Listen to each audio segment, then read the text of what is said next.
नमोऽस्तु सूर्याय सहस्ररश्मये सहस्रशाखान्वितसम्भवात्मने सहस्रयोगोद्भवभावभागिने सहस्रसङ्ख्यायुगधारिणे नमः। यन्मण्डलम् दीप्तिकरम् विशालम् रत्नप्रभम् तीव्रमनादिरूपम् दारिद्र्यदुःखक्षयकारणम् च पुनातु माम् तत्सवितुर्वरेण्यम्। यन्मण्डलम् देवगणैः सुपूजितम् विप्रैः स्तुतम् भावनमुक्तिकोविदम् तम् देवदेवम् प्रणमामि सूर्यम् पुनातु माम् तत्सवितुर्वरेण्यम्। यन्मण्डलम् ज्ञानघनम् त्वगम्यम् त्रैलोक्यपूज्यम् त्रिगुणात्मरूपम् समस्ततेजोमय दिव्यरूपम् पुनातु माम् तत्सवितुर्वरेण्यम्।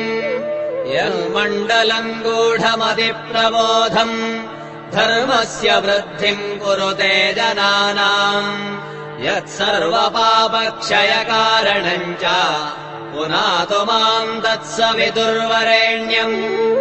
यन्मण्डलम् व्याधिविनाशरक्षम् यर्ग्यजुःसामसु सम्प्रगीतम् प्रकाशितम् येन च भूर्भुवः स्वः पुनातु माम् तत्सवितुर्वरेण्यम्। यन्मण्डलम् वेदविदो वदन्ति गायन्ति यच्चारणसिद्धसङ्घाः यद्योगिनो योगजुषाम् च सङ्घाः पुनातु माम् तत्सवितुर्वरेण्यम्। यन्मण्डलम् सर्वजनैश्च पूजितम् ज्योतिश्च कुर्यादिह मर्त्यलोके यत्कालकालाद्यमनादिरूपम् पुनातु माम् तत्सवितुर्वरेण्यम्। यन्मण्डलम् विष्णुचतुर्मुखाख्यम् यदक्षरम् पापहरम् जनानाम् यत्कालकल्पक्षयकारणम् च पुनातु माम् तत्सवितुर्वरेण्यम्।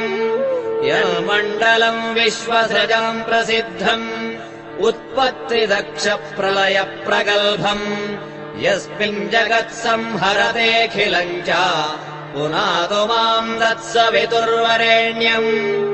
यन्मण्डलम् सर्वगतस्य विष्णोः आत्मा परम् धाम विशुद्धतत्त्वम् सूक्ष्मान्तरैर्योगपथानुगम्यम् पुनातु माम् तत्सवितुर्वरेण्यम्।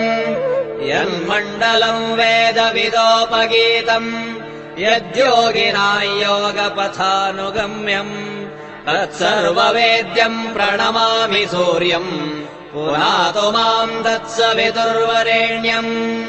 सूर्यमण्डलसुस्तोत्रम् यः पठेत् सततम् नरः सर्वपापविशुद्धात्मा सूर्यलोके महीयते।